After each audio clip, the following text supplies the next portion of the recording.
next iOS update, I asked if Michael joins.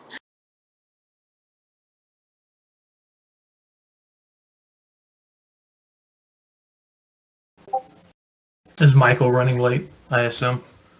He must be. I mean, this was scheduled, so I'm not sure what's going on.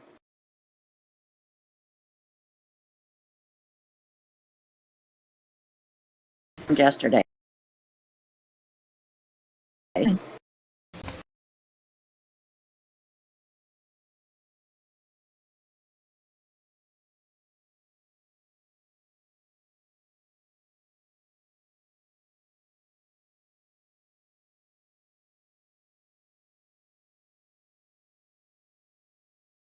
guys can start asking questions, and I'll ask him when he gets here. But if for some reason he's super late, we can always record them later.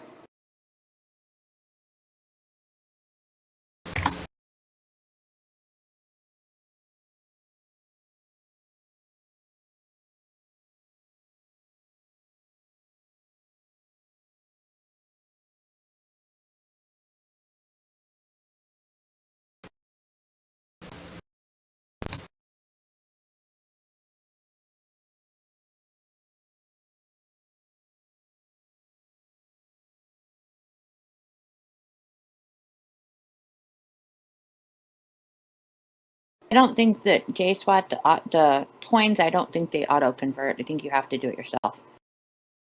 Manual thing. So I think we only had 3 versions. Yeah, so. we have a total of 3, and after you, from what it looks like, after you use them, it doesn't even give you the option to go to that section anymore. It locks it. Yeah. Which kind of stinks because it sounds like you're going to have to manually do it for the final. I think the system's not going to do it for you, as far as I know.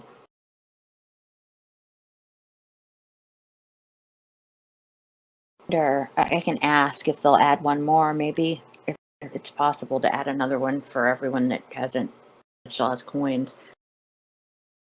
I would think if they did, if it is possible, like do it like the last day. Exactly. One last conversion.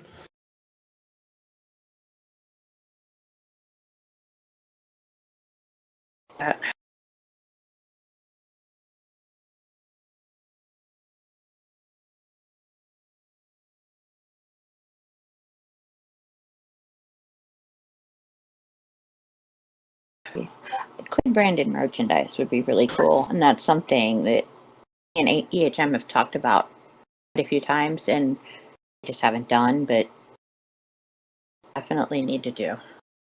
I think like little stuff like Quarks, little stuff like Reuben and Foxy, wouldn't that be cute if they want one of those?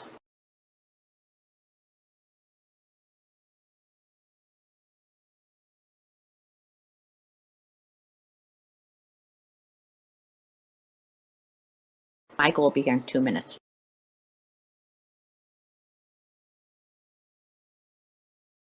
Does Michael's 2 minutes mean 5 minutes, or is it actually 2 minutes? More like 10. I'm not sure. I mean, if it was one of our meetings at work, it would be like 30. So. Jeez. Or not at all. I mean, that's happened before too. He'll get too busy and just like you're sitting there like, okay, you said 5 minutes. It's been an hour. So I'm just going to assume you can't make it. You know, that happens everywhere, though. I have the same thing happen at work.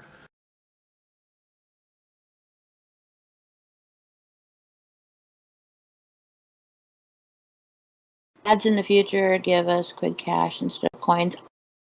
I don't think so. I think Michael answered that the last time, if I'm not mistaken. I don't know that we'll have ads. But I think there's supposed to be other incentives. Ask him when he comes. He wrote, I think it was like it might have been straight in the Quid chat, but he had mentioned something that there would be a way to still give incentive for like, you know, new users coming on. There would be like a cash bonus that was given to help get them started. Yeah, I think I remember him saying something like that. And then he mentioned the possibility, and I mean, like, I think this is, I mean, I know Michael well enough that he likes to kick around ideas. It sounded like he was thinking of maybe like with new drops that there would potentially be, hey, like you could have cash to buy a free pack. Like there wouldn't be free packs. Quid may give, like, I know that was an idea. I don't know if it's actually come to be true. I think there's been quite a few that have gone back and forth, different ideas that we're wanting to try. They wanted to into place, but right now we don't have anything that there'll be incentives. Stax wants to battle you in a season for Trek. What? Okay. We don't have a season of yet, do we? No, but he's wanting a season of Trek so he can go against you. Just to battle me. Okay. I think you want to do that because I'll win. So. There's a lot of Trek collectors that may come strong on that. Well, I mean, if it's a battle between the two of us, though, they'd have to choose sides. That's true. Us too. You already have one vote. It used to be really hard. I can imagine how hard it would be now. The seasons are no joke right now. I think they're really cool, but I don't think I could compete in them. Probably could neither.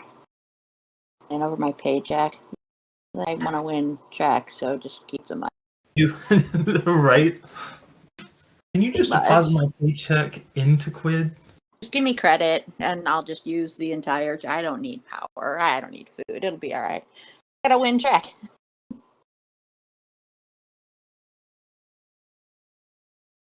I'm pretty sure it's been. I don't know the answer to the account value, but I could assume because the valuation system was based on a coin value, which I know Michael had said multiple times that was essentially incorrect. It was like broken. I mean, a first edition Ship of She, I think, was only valued at like 150,000 coins or something ridiculous. Yeah, that was not right at all.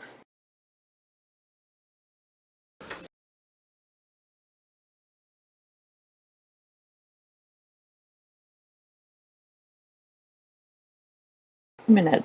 That was 5 ago. Hi. Why? Yeah, answers right now since I'm waiting for Michael, but is there any that we can handle coming up?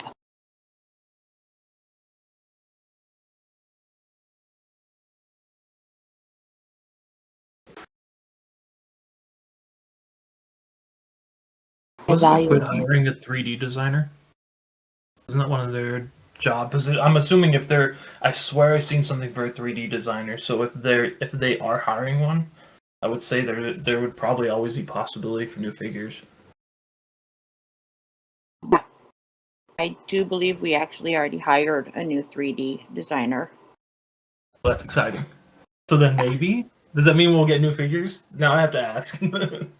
Yeah, I asked him when he gets on, but I wouldn't see why not. I mean, they're for.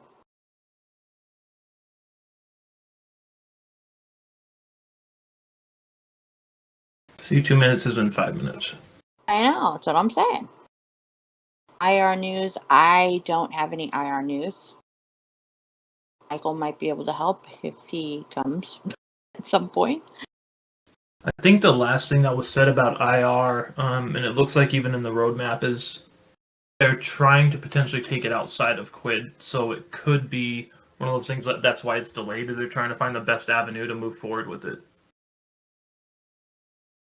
At least that's what I've gathered from like the other AMAs. Yeah, that was the idea. They wanted to expand upon it, and right now it's just we're in the middle of trying to hire a bunch of people because growing again. So there's that, which is good, but it might just be a little delayed. Not a huge long time until it all gets sorted with the new designer coming in and different positions.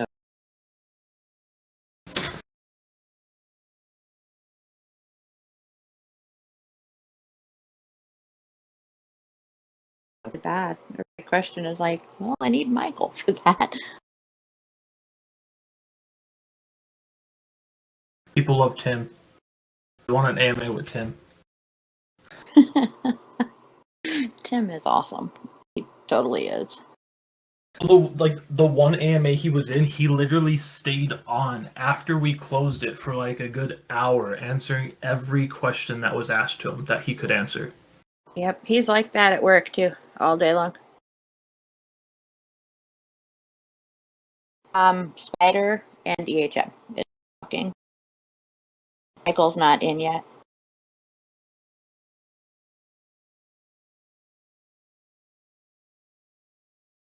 Him is like, he works all the time. I mean, I pretty much can ask a question anytime of the day, and he's almost always working or available, and he answers quickly. He's great.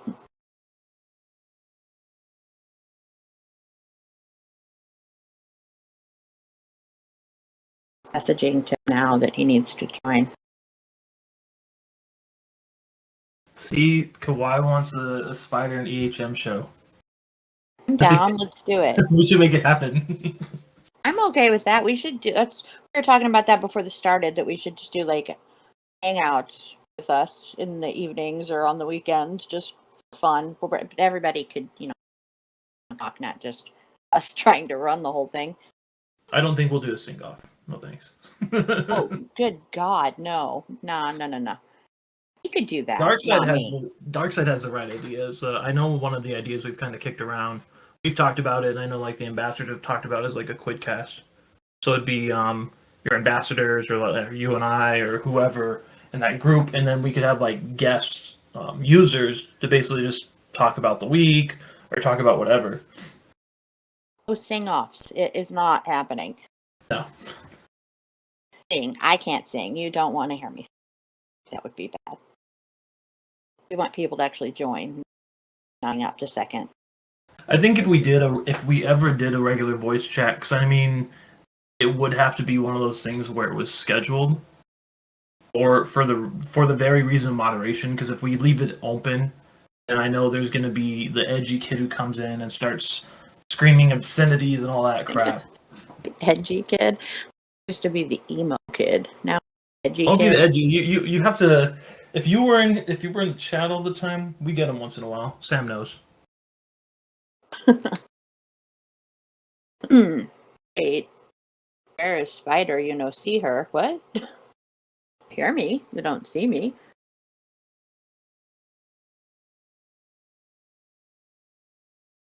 I think the first thing with the burn feature, the first thing I'm burning is Shane Dawson. Hands down. Not bad Barbie? What? Shane Dawson first. I guess, yeah. I guess he's bad. He's way worse. If you know the story about why he's bad, then you'd understand why he's number one. I do. I've heard the story many times. Okay, Michael says he's now, so Bad Barbie's pretty bad. I mean, but yeah, Shane Dawson. Bad in a totally different way.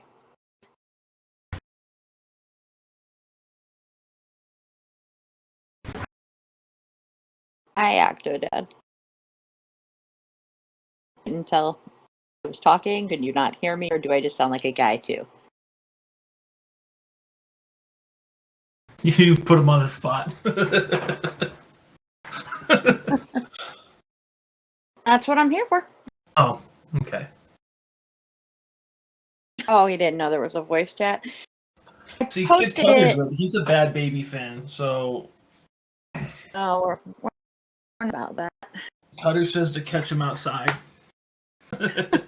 I know that's what he's thinking. Catch me outside. I don't know. Whatever. He said he now, and that was like minutes ago. Ben's asked about I don't know if you answered. Ben's had asked about the ambassadors. I know we've been compiling, like Spyder and I have been compiling a list. Because there's been a huge response to people who want to be an ambassador. So we've been compiling a list. Most likely we'll try to get that all compiled together, and then we'll have like a trial phase. At least that's the plan. He's here. That's awesome. We've got a nice list going of everybody that has expressed any interest, and you guys are welcome to message either one of us at any time if you're interested in joining. And we're just going to do a big, huge add-in, everybody at once, and see how it goes. It'd be fun.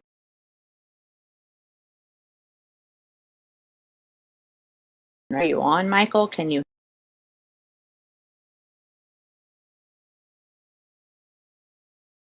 Hear? Chat.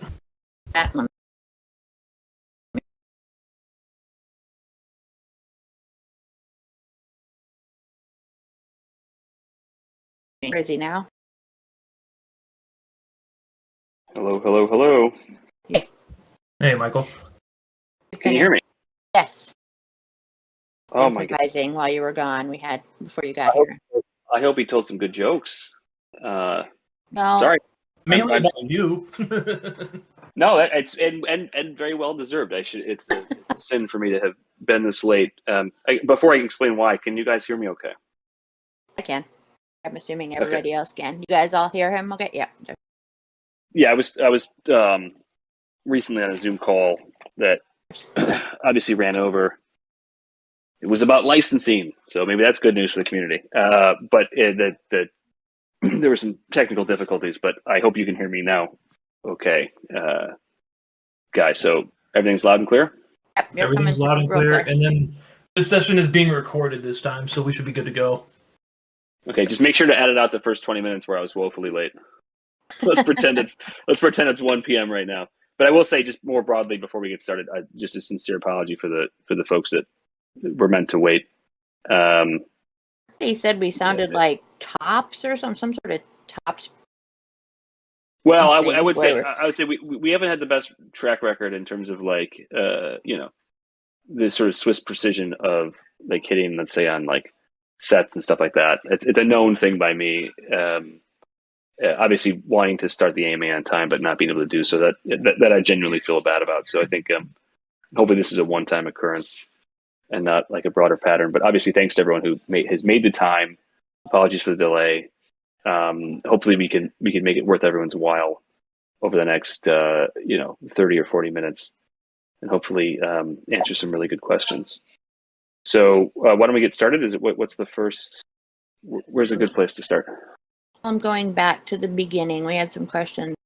And when should we expect the next iOS update? We're going to submit it today, 4.7.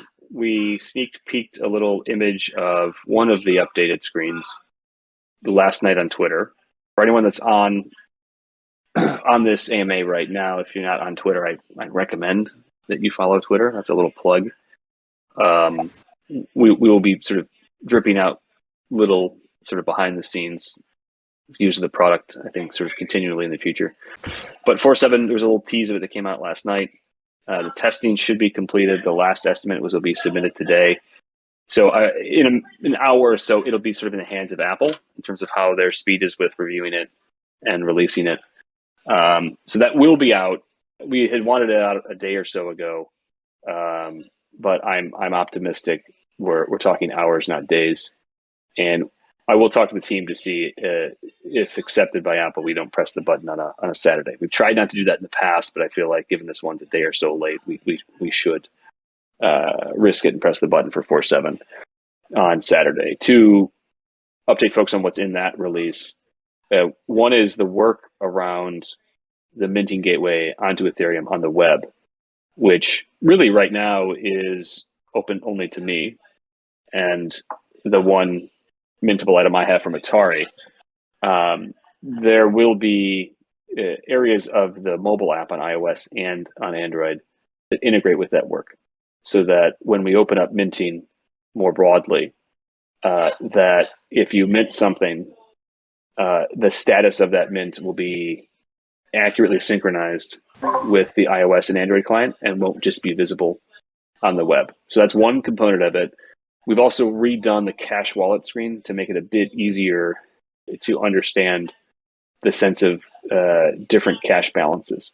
There's obviously this notion of a spending power, which is sort of like, how much of the cash do you have to spend? And then there's also kind of this concept of a withdrawable balance, which is almost a different cut of your cash wallet. And that is designed to make it much clearer to you how close you are to being eligible for a withdrawal. So we sensed in 4.6 and 4.5, there was some confusion around that. And so what you'll also see in the 4.7 release is hopefully some more clarity on, okay, what's my spending power versus how close am I to being eligible for one of these weekly withdrawals. There's a few other bug fixes in there, but those are the two main things that are going to come in 4.7. And so I would say on iOS, hopefully tomorrow, and then Android, we will submit on Monday. Everything's code complete there. We're testing right now. We'll submit that on Monday. So we're a couple days late on that release for both iOS and Android, but it is imminent in terms of its arrival. Cool. Cool. Someone had asked about the conversion with the coins, if they would auto convert at the end before we go to only cash. And I'm pretty sure you said that it was something they had to do manually. It wasn't an auto conversion, if I'm not mistaken. The current plan, it's a very good question. The current plan is not to do that. It is instead to have the collector make his or her or their final conversion. So at this point, my advice to the community is to hold on to that third conversion and don't spend that in order to convert coins to cash, but save that and towards the end of March. There still needs to be more work that goes into store credits. I'd say store credits is about 60% of the way there. We chunked it out over a couple different releases, but there's another phase of store credits that will make them a superior currency and a solid replacement to the use of coins. And so, you might be using the app right now and wondering, why am I given this daily retention bonus in coins when more and more the economy is moving towards cash and store credits? You can imagine something like that where you can sort of claim coins could be replaced in the future with claim store credits. So there is more work to do on store credits. There is a epic on the roadmap that was put out there that you should all look at on our Medium about a week ago that kind of holds a point for more work on the store credits. But for the time being, I would say if you've got a large coin wallet, I would try to reserve your third and final conversion till the end of March in order to take the value that you may have accrued in coins and then transition it into one of the two currencies of the future. For those that did not save one, they were asking if there could be a final conversion added like the week before they go away completely. I'm not sure if that's something that we can do or should. Well, I think let's look into it, and that's something that we can look into the data behind the scenes. I mean, generally, I don't like making exceptions. I think it's more fair to have a policy that's applied, in a disciplined way across everybody. But I guess one could argue that, well, it wasn't clear that it's three and out. So I think, Spyder, if you can just add that to the notes, let's follow up and discuss that with the team. Okay. But I would say for anyone that hasn't spent all three of their conversions, probably best to save a third one for now. Is the rate going to change? I know that's a question that a lot of people have asked in just in a general chat. Because I know at one point you had said that it could change, but is that still something that could potentially happen? Like if we wait till the last minute to convert, is our rate going to be lower than what it is now? We technically can do that. We've discussed it. There hasn't been a strong opinion on doing it or not. One could argue it's probably just a matter of incentives, which would be what's the right mix in order to get all that value that sits in all the coin wallets transitioned into a much more usable currency with cash. So I guess what I would say is technically we could do it. We've debated it. For the time being, there is not a plan to do it. And I'll be just very direct to that question. It's not like we have some, wicked master plan to gradually worsen the exchange rate. in order to encourage you to do it now. And I think in light of the question that Spyder raised, that's yet another reason to keep it exactly as it is today, as a way to encourage holding on to that final conversion towards the end.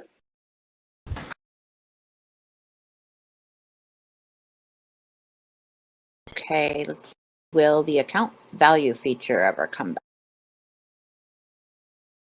Yes, but it's got to be more accurate. I think the account value, we had called it, for those that might be new to Quid and not have been a part of the journey that is Quid, for maybe 3 of the 5 years or 3 of the 6 years, we had a feature called collect. I think it's called collection value, that was then used to give you a collector level. We really enjoyed the leveling system. I think there's a lot of value in that. And I would say with full confidence, something that uses a similar leveling system will reemerge, and will appear in the UX. I think it's super easy to see where you are and how you level up and what the reward is for leveling up. The challenge with that back in the day was that was based on a really flawed algorithm that didn't accurately value and provide a high enough score for items like award items. And so you had this sort of years-long inaccuracy where items that the community valued, like scarce award items, didn't match up to having a high estimated value, and then didn't contribute significantly enough to how you leveled up with your collection. So we love leveling up. We just need to do it based on a scoring system and an algorithm that most closely approximates the actual value of objects. And what I would say is, if there are like members of the community that are still not sort of converted to the notion of a cash-based aftermarket, maybe a sort of a sweetener or a way to make that conversion in the economy a bit more palatable is, if you think about it, the cash-based aftermarket probably is a good reflection of the value of items. And so, not to get overly technical, but the more transactions that take place in that cash-based aftermarket, the larger the data set that we have, which can then be repurposed to create a better algorithm to then have a better scoring system around value. So, long story short, something like that will reemerge. We like leveling in general. We just don't want to recreate or sort of redo the same mistake where the algorithm that produced the scoring system that determined leveling was on a shaky foundation. Okay. Or is there any IR news? Do you have any updates on IR? Not that anything I can release right now. We did make a pretty key executive hire that was announced a few days ago, and he is the ideal person to take basically the plans that are already in place and accelerate that. So nothing to announce today, other than more staffing, more resource, and more capability in the area that would sort of take existing plans and accelerate them to bring IR to life off Quid. We were talking a little bit about the fact that we have a new 3D designer before you joined. People were asking about figures and if there'd be more figures on Quid, and I said that we had hired a new designer, so anything is possible. And there's no one knows about my secret 3D design team. I mean, no, it's we love 3D. One of the things that we think will make us even more compelling in the NFT space is the interactivity that comes from 3D. And I don't mean figural models. That's sort of been done. We even did that quite long ago with Funko Pops. I mean, just the ways that one can interact with what is their digital collectible. When it's rendered as a GLB file in 3D, you get just incredible interactivity. Pinch, zoom, rotate. You can inspect. Right. I want to do that with my current cards. I want to take a card from 2017. Like, imagine some of the beautiful death stuff from Game of Thrones that you could interact with in a 3D environment. And that's far more than just tap to flip front and back. You can inspect the edges, right? You can zoom in and look at it at a high fidelity version of it. So there's a big discussion happening internally around greater and greater support for 3D. Certainly the hiring of a full-time 3D designer is the start of more and more resources to be applied there. And frankly, the reason we think that's important is, I'll be very direct, we think there's an opportunity in the world of NFTs where many NFTs are being bought and sold on OpenSea and Rarible that are videos of 3D objects. Not a 3D object, the video of a 3D object. You own an MP4 at that point, right? As opposed to the proper 3D file that then lets you inspect it and rotate it and play with it. So we love 3D. I think we love it for other reasons maybe than some other communities might accuse us of. But we particularly like it because I think there's a huge opportunity in the world of NFTs to move beyond these videos of 3D and into actual 3D that brings things like animation, that brings things like full interactivity, that brings things like different moves and capabilities, and that brings things like metaverse integration. So we love 3D. Next. That kind of ties in. There was a question about bringing the card NFTs to the metaverse. Virtual rooms where we can walk around and look at our cards, or is that too advanced for a mobile app? I think. I don't think that's advanced at all. What I would say is this is probably an opportunity for us to expound on some of our principles that exist in the 2022 roadmap on the Medium blog post, just to put in another shameless plug for everyone to read that. But we are a believer in open standards. We are a believer in open ecosystems, not closed ecosystems. We're a believer in applying those open standards in a way that increases interoperability on a single chain, if not between chains and on multiple chains. We know what we're good at, but also know what we're not good at. We know that it takes $50 million in 5 years to build a world-class metaverse, and that we're not going to do that. So we are big believers in partnerships and a strategy that emphasizes integration with the best of the best, as opposed to a motto that is, it doesn't exist unless we build it. So none of that is too technically difficult. In fact, there's been behind the scenes little investments here or there to begin to prepare for a situation where perhaps you mint and press a button and, in 3 minutes or less, you're holding the thing in your hands and walking around with it. But I will leave it at that. Next question, please. Trying to scroll through. Do you have any?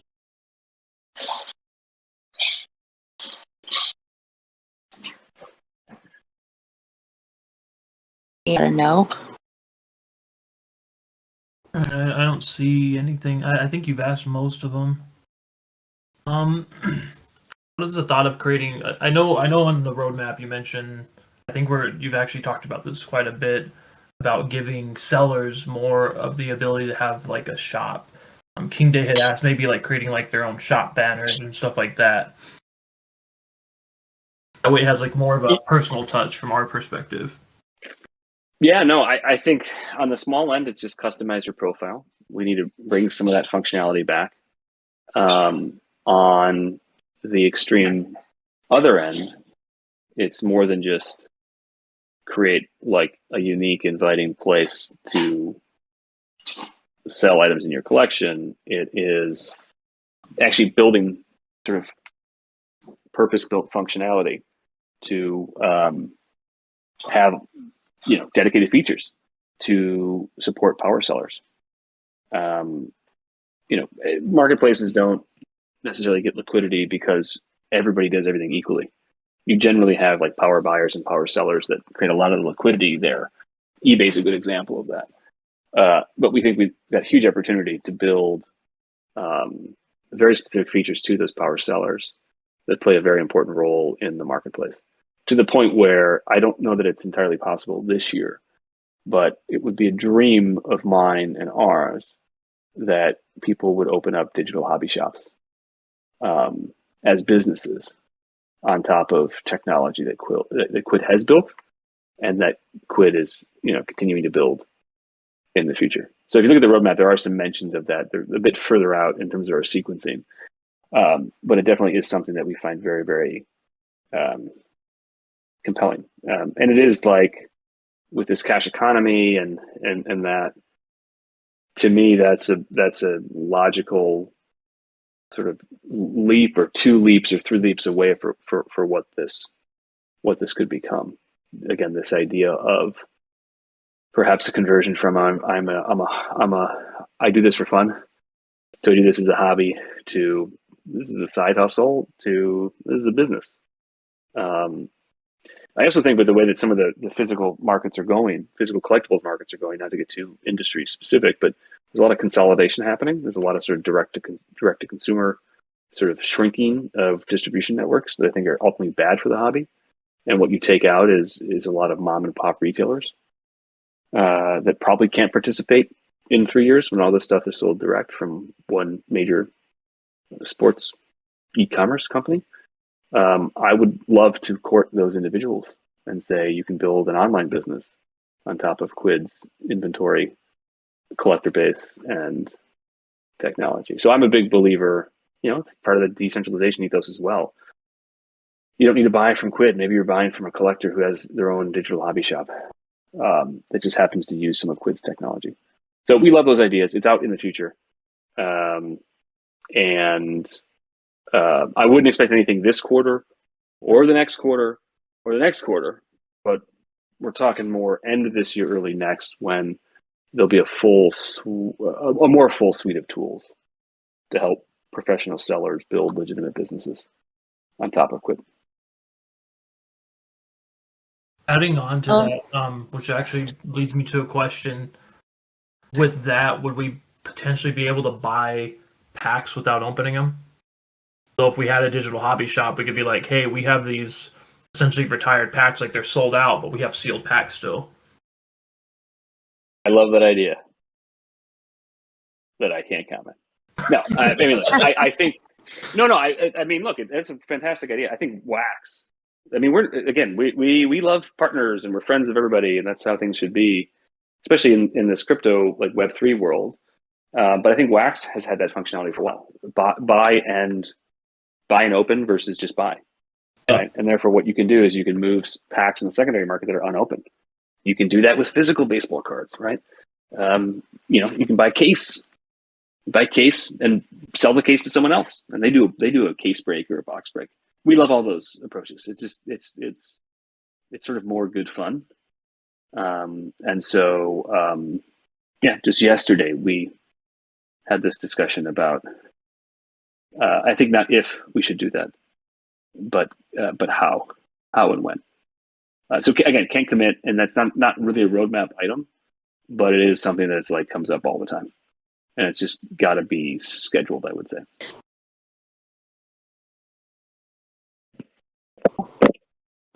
Somebody asked if we would ever be able to bring non-Quid items into Quid ecosystem. Yes. Dun dun dun. Yes. I will shoot a video over the weekend and try to tweet it that shows unmint. No one knows about this yet, unless those that analyzed our roadmap have figured it out. There is indeed an unmint feature, which enables one to move something on chain and move it off chain and move it to a different chain. It's kind of a way that we can bridge. But what I would argue is sort of the process of unminting also creates a situation where probably 2 things could happen in the future. One is someone who has no idea what Quid is buys an NFT from somebody on OpenSea, where that NFT was originated from Quid and minted on chain into that OpenSea seller's crypto wallet. Then what could happen is the buyer on OpenSea of that NFT learns what Quid is, and they realize they have an NFT that was originated on Quid years ago and then recently minted.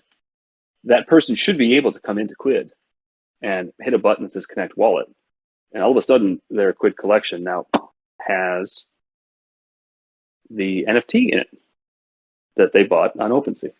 So that's one flow where something can originate from Quid, go on chain, be sold through one of our marketplace partners, wind up with an NFT collector that can be, in effect, brought into Quid should that NFT collector come to Quid, create an account, and associate that crypto wallet.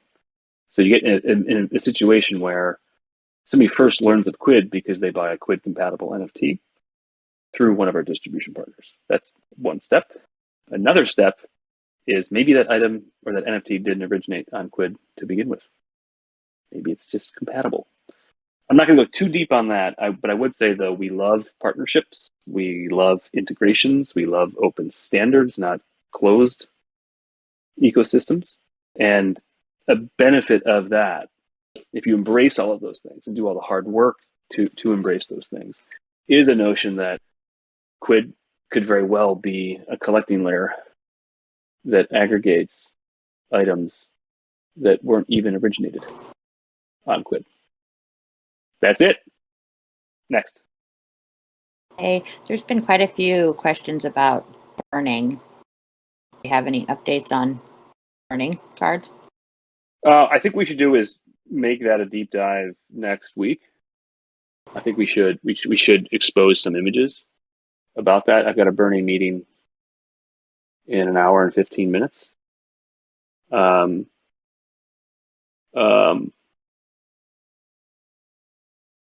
I'll say some things about burn that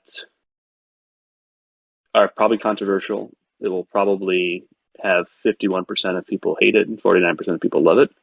But I'll say it as a way to get some feedback and share some direction as to what could be part of burning. One is, I don't know that we can burn. I don't know that we can allow someone to self-burn any of their prints unless they can bulk burn. So one would be going through print by print by print by print by print is probably laborious, and as laborious as it is selling individual prints, which we know takes way too much time. So one would be whether or not we can support and how quickly we can support bulk print burn. And that could be in our mind, it could be, do you want to burn? Well, you want to burn just this print? Do you want to burn multiple prints that you can select? Or do you want to burn all your non-lows, basically your dupes? So the idea is I've got 100 prints of an item. Can we make it dead simple for you to burn 99 and keep, obviously, your one low? So one is just the mechanic through which you self-burn. Two is what's the consequence of burning? How does someone know that something's been burned? And actually, what does it mean to be burnt? In our mindset, it's gone. It's deleted. It's not bought back by us. It's not going to reappear in a pack. It's gone. You've torched it. That's controversial. We should totally debate that. We can totally debate that next week. But destruction is a right of ownership, as is selling, as is holding, as is minting in our framework. And so that should be an option. And so the current thinking of burn is destruction. The print is removed from circulation and can't be bought back. So there's a finality to it. So if that's the case, though, how does one know what becomes scarce anymore, or what is the new low? So there is discussion of a population report that would lay out maybe the top 100 prints of an item and give you the status on whether it's burnt or not. We don't think this would happen. Wouldn't make much sense. But, a number 2 becomes the top low if a number 1's burnt. And so a population report concept is part of it. Then I think there's probably a third component, which is like how, why, and when you would burn. That's under discussion. Burning you could see as a part of pack opening. Burning you could see as sort of hygiene that's done on your collection years later. Burning might even be something that we release that's not actively used because somebody's waiting for bulk sale, or you'd prefer to sell an uninteresting channel to you in a bulk box to somebody else than just burn them. Maybe a fourth component of the burning piece is also if there's a burn for store credit component, as opposed to just burn to get it out of your collection to sort of quote unquote save space, or because you don't like it, or because it's just it's just sitting there. and you want to do it, or if there's a store credit component where you burn and you get some some pennies back. So there's a lot of discussion around that. But yeah, I think we should do burn next week. That's the next big epic. Meetings today on that. Kick off the sprint Monday. There were And a lot of questions about pricing on if second editions would be less than first editions, etc. So I know it's really hard. It's really hard. The second you're like, hey, maybe you want to cycle through and burn and get some pennies back. Well, then well, how is that amount determined? exactly. It's just really, really challenging. I think I'll make some sort of scary generic statements. I think burning's very important. I think there's phases of burning. You'll see 2 mentions of burning or 3 mentions of burning on the roadmap. There's single print burn. There's bulk burn.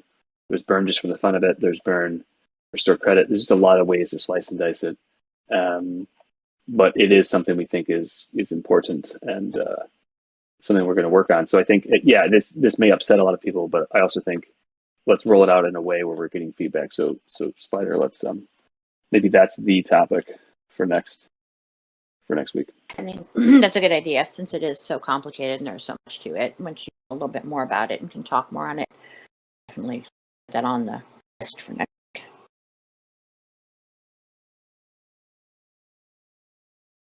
I don't know. Somebody wants to know if we lost the rights to buys. We never had the rights. Funko did. No, I mean that's the truth, but that's why they're listed as the publisher. I don't know the status of their rights with them, and actually, even if I did, I think the general approach in the industry is not to comment on that. I think in some cases, some people claim it's because of NDAs and all that. Really, it's just more of the way the industry works. Is it really just considered inappropriate to discuss terms of an agreement or anything like that. So I think it's probably a pretty good indicator if there haven't been releases for years. Again, doesn't mean it's never going to come back. It doesn't mean it wasn't who I was talking to 20 minutes ago. It just is something we don't talk about directly, but I think the community can read through the old registry of releases and get a sense of whether something's sort of vintage and vintage forever, or vintage but may make a comeback in the future. Will we be able to bid on items that are already on sale in the aftermarket?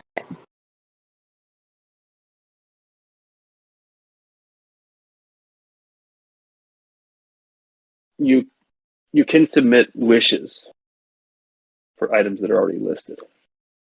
So you're not prevented from submitting, let's say, a wish for number 1 item where that number 1 item, or print rather, is already listed with the price. That's not restricted. So there really shouldn't be any constraint from signaling to the owner perhaps what you're willing to pay for it. There is a roadmap item that also is controversial and for negotiation and stuff. There's sort of a wish list V3 where I have a personal preference towards this, but it doesn't mean it's necessarily going to happen because we do a lot of things by committee, and that'll more so be how we make these decisions, is community consensus. But I have a preference for a 3rd rev on wish lists that would allow an escrow of bids, so that a proper bona fide offer could be made by a buyer, and there then is a kind of a more serious decision for the owner to make, right? Where the decision isn't, hey, I think someone kind of wants this item, I'm going to list it for sale. It's more like, I've got a deal right here. I'm not listing, I'm just accepting a deal. So I like escrowing bids, but it doesn't mean it's necessarily exactly what's going to happen as part of the 3rd rev of wish list. So one is that functionality should already be there. Nothing should be holding you back from sending sort of a wish signal to owners, even if the owner has already listed the print. But I would like to experiment with what happens when that goes to to another level, and you have what I think is basically a new sales format. We didn't get the removal of trading, rather bartering, right? But one of the benefits of bartering was a lot of it could be a transaction, not to get overly technical, but a transaction that was initiated by the buyer, not the seller. Right now, most transactions are initiated by the seller as the counterparty because you have to list to get it done. But if we put wish lists on steroids and made it a proper bid platform with escrowing funds, what you have is a totally different way to make a transaction. One that is closer to the original bartering that we had years ago, where if you own something pretty cool, you're kind of sitting back pretty and you can swat offers left and right, as opposed to having to, be the one that initiates and takes the effort by putting a listing out there. So, we like that, or I like that personally, but I think it's going to be a consensus-driven approach to if that's done and how that's done. Next. Will there ever be a display all card owners list where they can see who owns like the number one card of an item? That's up for debate on population report. So burning wouldn't. So like one is like, look, the OGs know this. You can find it. It just takes a lot of effort, right? There's a couple back doors in the system that allows you to find who has the number one. And you can search around and find it. There are probably some cases where it's more difficult if the holder of the number one doesn't have a complete set. But the OGs know the way around it. If someone's completed the set, you know how to find, who has it. It's just cumbersome and takes a long time. So the debate on this is with population report, where you're showing kind of the statuses of the top prints. Are you also exposing the owner? That will be debated. And perhaps that can be left for the burning conversation next week to get people's feedback on that. I do have some concerns about it because, should someone be sort of publicly, displayed as having the item, maybe they want to have some anonymity. And I think when we broached this with the community years ago, I think that there was some sort of decent feedback about, well, what if you don't want to be found and you have the number one? Can you, make yourself anonymous? So it's a tricky one. It's a real tricky one, but it's going to be debated in an hour and 4 minutes when we talk about population report. To hide their identity. That was a suggestion. It's a tough one because if you think of the pure NFT space, one of the beauties of it is they have these explorers like Etherscan, where you can pretty much look up any transaction record. But the issue there is that what's known of the owner or any party in the transaction is really just their wallet address. Who's behind that wallet address isn't known. We're a bit more pseudonymous in that you've got a profile, you've got a profile pic and a bit of an identity there. And so it makes it a bit more, putting that fully up as exposed is kind of a topic that has to be discussed and debated. But let's table that for next week. Are we able to possibly have the ability to custom order a card of ours to be made into an NFT far future down the roadmap? Custom order a card to be made? Not sure that means. I understand. That makes perfect sense in my mind. I totally understand what that is. I think we'll see.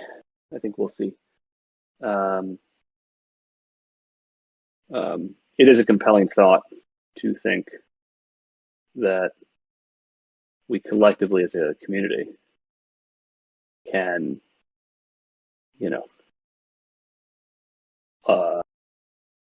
unlock those NFT rights. Because there's a groundswell of us who want to see the permanence that can only be provided by putting the full thing on chain. So it's a very clever question. It's not something we haven't thought of. It's not something on the roadmap, though, I will say. But what's quite cool about the what's quite cool about the macro data that comes out of something like Wishlist is you do get sense of pockets of demand. That could be extended further, where you get a sense of pockets of interest to mint. So wonderful question. We'd like to hire you, whoever asked it. And it is something we've contemplated, but it's something that I can't comment on that we'll ever do. But it's a totally good and fair question. The preferred position on this, which is, I don't mind if I say it, is we wish we could snap our fingers and overnight everything's mintable to every single chain out there. But it just takes time. Those just take time. And what I would say that's a really good, something that's a really good like kind of thing to hold on to is there's been so much change in the NFT space in the last year of people learning about them, people understanding the benefits of them kind of moving beyond some negative critiques about what they are, combined with more and more organizations and communities and IP holders. They're just getting more comfortable with them, right? As a format and as a thing. And so for the whole sort of discussion of like how does that mintables category expand of what's already in circulation of the vintage items? I think it's just one that takes place gradually, and it's just chipped away at. Also, there could be a big announcement we make tomorrow, right? But I can't comment on that. But a very interesting question. Like, read through, a lot of things are being suggested as things to do. So I told everyone in the chat that we would write them down and send them to the team so that things can be gone over. I'm trying to find any questions though. Any chance we will ever see more music and Michael Jackson? Yeah, I think so. I mean, there's active discussions happening there. The good news with the sort of key hire that we made is the resources at our disposal to bring more amazing content, either officially licensed or otherwise, to our primary market and to put it in circulation goes up dramatically. I used to collect, music trading cards in the 80s. There's some really cool stuff there. And I think what I would say more broadly that's kind of cool about NFTs in general, or even digital collectibles, which sort of preceded NFTs, is it's a format that doesn't take paper or printing or distribution channels. And in doing so, what should happen is you should open up a broader surface area of IP you can work with. So it's not just sports, or it's not just the top comic book heroes. It should really open up to the niche and to new genres, art, music, Hulk Hogan, whatever, right? I think what I love about this space is that if we continue to, as a community, like push it to grow and to grow and to grow, what should be available on Quid store shelves should not match what's available at a physical hobby shop or at Target or Walmart. And one of the reasons it doesn't have to mirror that and shouldn't mirror that is you don't need a printing press, you don't need plastic molds, you don't need to make something in overseas and ship it on the container ship and put it on Target's store shelf. Because it's all digital, makes it efficient and should make fans of other categories, collectors in the digital world where they might not have that product exist in the physical world. So yeah, we love music and active stuff there, but of course nothing to announce. We do one last question. The last one I'm seeing is, will there ever be an attempt with a partnership with some more of Microsoft games, such as Minecraft? Maybe now Activision can be included there. Yeah, of course. I think the gaming IPs, though, without where I can speak, those groups are a little bit more cautious. The video game players have not responded favorably over the last year into the makers of their beloved games issuing NFTs. There's been a lot of information on the internet about these big backlashes from game players who don't like the idea of the publishers or developers of their favorite games even experimenting with NFTs, even if they're outside the context of the game economy that they spend so much of their time and money into. But I generally think that's going to change. And I think what you're going to have is an environment where game companies are even more accepting to doing licensed merch that is digital and are NFTs, as well as game companies that are fully embracing NFTs to build their own blockchain-based games. It's just a matter of time. And let's just project out in the future 3, 4, or 5 years. The world is going to be saying, I think it's crazy that 10 years ago, I couldn't make money from playing video games. I think the same will be said of digital collecting. I think NFTs already sort of proved that. It's kind of insane to think that for a long time, Quid was money in, no money out. That's just not right. And I do think the world's waking up to it. That if somebody's going to invest so much of their time, money, effort, and identity in a digital environment, it can't be the rapacious free-to-play style that has dominated gaming over the last decade. It's got to be something that's far more equitable to the entities that are making that thing great, which for the most part, almost always are the community. So sorry for that huge riff down a rabbit hole, but we love gaming IP. Games are bigger than Hollywood, if you haven't realized that. And I think it's just going to take some time, though, for the gaming companies to embrace NFTs and digital collectibles both as a viable category for officially licensed merch and as the underpinnings of future versions of their game economies. But it will take years to get there. So, okay. Spyder, are we all set? I have one last say thing, because JRG always asks like big, long ass questions, and so I try to summarize it because I know some of it you had already answered about additional selling tools, but one of the things he kind of mentioned in there is like an offer system. So if I have something listed at like $20 and somebody's interested, instead of DMing me, since we know that notification system is kind of broken right now, and something you guys have in the works to fix, is if I wanted to if somebody wanted to offer $15, they could send an offer and it shot to me. Maybe even if it was escrowed or something. Is that something you could possibly work on, or something you've thought about? Yeah, that's potentially part of Wishlist V3. Again, very controversial internally, but not that terribly difficult technically now that Wishlist is up.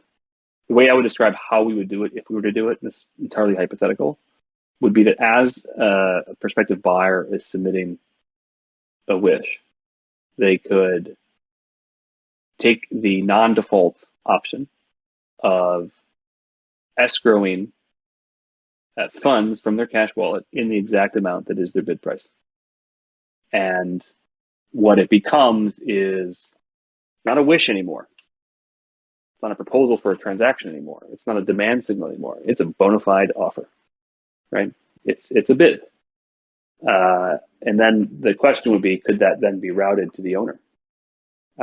And is the interface for the owner something as simple as someone wants to pay something for your item? All you have to do is press accept. That sounds pretty compelling to me. I personally love it. But again, the result of these conversations will largely be consensus driven. And so I could very easily be outvoted on it. But it is something I absolutely love. And if you look at the roadmap and you piece together some of these things, it's really a compelling way to buy and an even more compelling way to sell, where the owner doesn't have to do much of anything. And that can be pieced together with things like Wishlist and things like Message Center. You put those kind of two things together in the right combination, and I think it's just another benefit of having something awesome. This is one where if you have something awesome, it should be probably easier to sell, meaning less time and energy to do it. And I think it's also a boost to liquidity. But I'm cautious about it because, if you look at like we StockX is pretty cool. Going to a full bid ask model where it's like an exchange, I don't know that we love that necessarily. It feels a bit sterile. It feels a bit detached. It over commodifies and over assetizes the objects. There's something nice about maybe getting to know the person you're trying to buy from or sell from. So we don't want to go full exchange, but also it's just like could be a superior and more efficient way to get liquidity for what I think would be probably the high value inventory that's there. Like maybe that's the dominant way that number 1 through number 10s are transacted. So JRG, good question. I'm fascinated by it. I can't definitively say it's going to happen. I would say that component parts are there that can be combined in a way to make something very compelling. But like all the roadmap decisions, a lot of it's been driven by consensus, both internally and in sharing more and more of the details with the community to get you guys to sort of upvote, downvote. What does we do? So cool. This is awesome. I love doing these, guys. I really hope we can do this next week. It's been great, and I think everybody's really enjoying Let's it. get more people. I'm about to lose my headphone batteries, so I do have to jump off. I don't know, Spyder, can you sort of just wrap with the community? Absolutely. And then we'll do it next week? Okay, thank you so much, guys.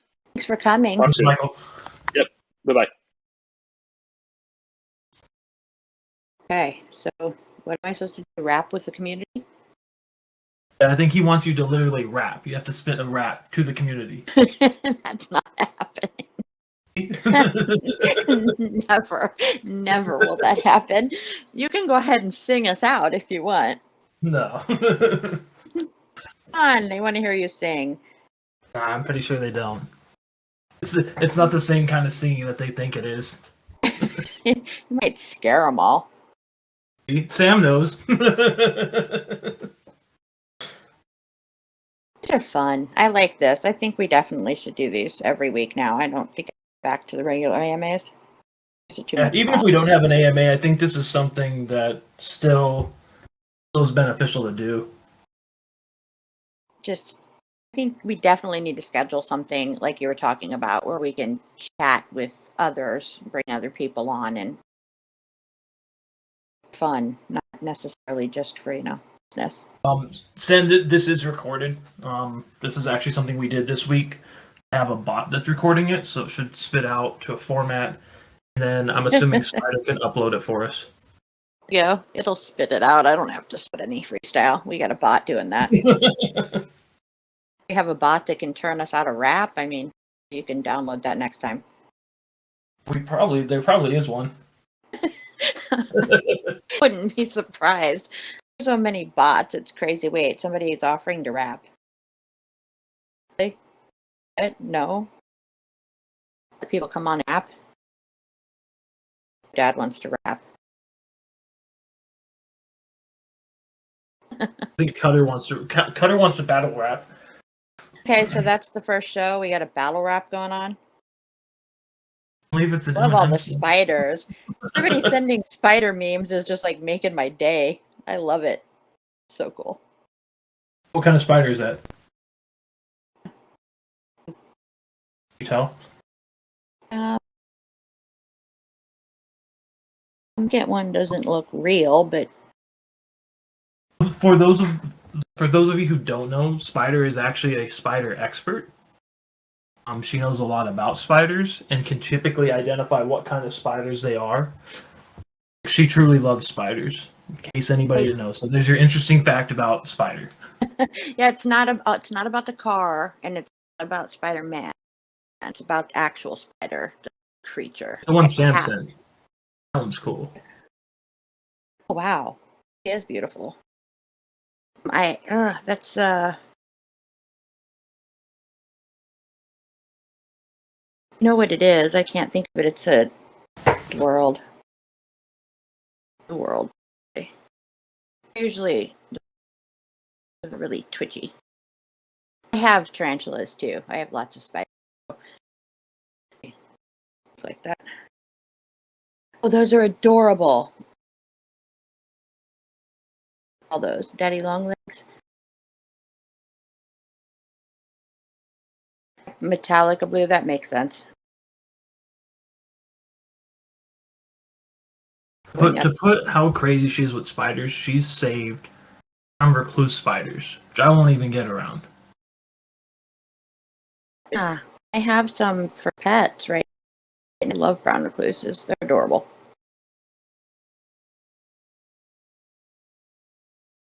Does someone hate us? Wait, what's going on? Just because of the spiders? You touch what? Daddy long legs don't bite. They're sweet. You start pulling off their legs. We'll pull off their legs for fun. I don't know what these killing funnel spiders. No killing spiders. Don't tell me about killing spiders. I'll cry.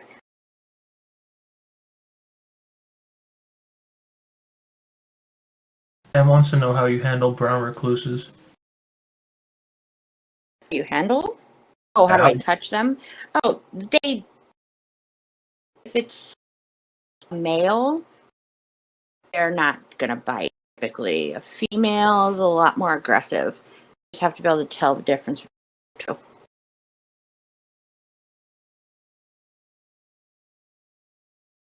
two. Been bitten by one? A brown recluse kid? Sorry. I've been bitten by one too, but I wasn't allergic, so it didn't really hurt me at all. Females are always mean, but it's not that they're mean, it's because they're protective generally, because they're the ones that have babies. Females are always more aggressive to protect their young. And tarantulas are very, very non-aggressive for the most part. I mean, some of the New World ones are aggressive, but the Old World aren't. The ones I have are very slow and docile, so except for the pink toe, that one's kind of psychotic. Jumping spiders are my favorite. Spider-Man can't be by a cool spider.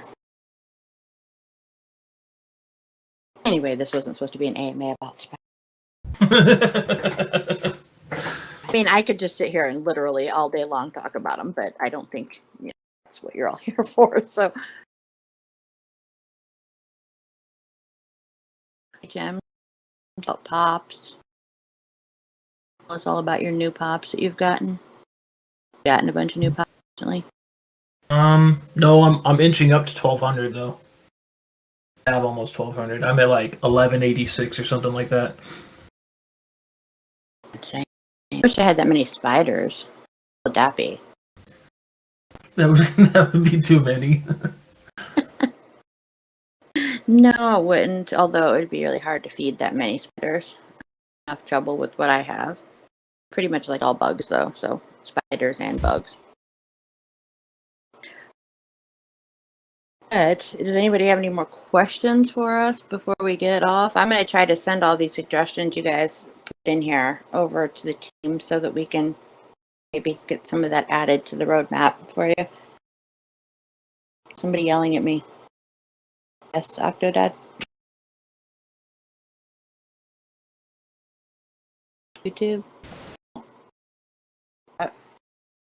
Timeline to fix packs. I don't know.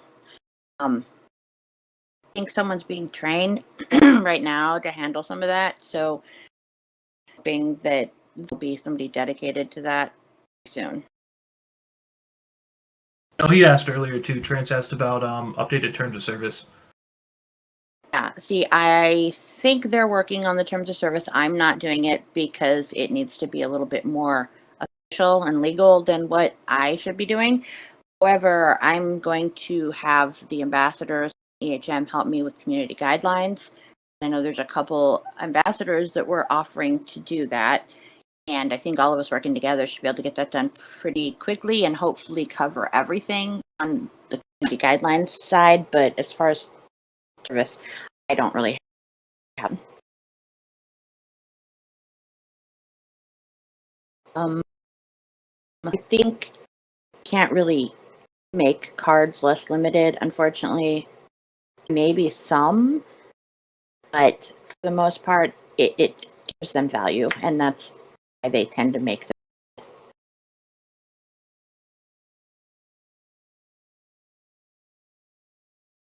Anybody else have questions before we hang up? Hey, Jem, you have anything else you want to say? Oh, really?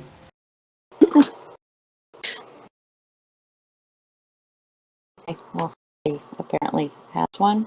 Maybe? Yes. I hope so. Absolutely. It's Friday. I mean, how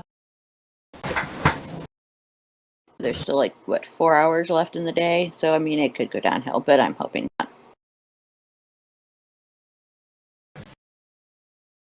Yes, we can go then. Alrighty. It was awesome having you guys all on. We'll do this again next week. And if EHM wants to figure out when we can do something just as us, that'd be awesome. I'm going to figure that out. You by I'll figure yourself, something like out. me and you together can figure that out, but we can figure that out. Yeah, I start getting awkward once I've been on here too long. I just start losing my brain. Thanks everybody for joining. I'm going to go ahead and log off. Thank you for all the spider memes. I absolutely love them. I'm out.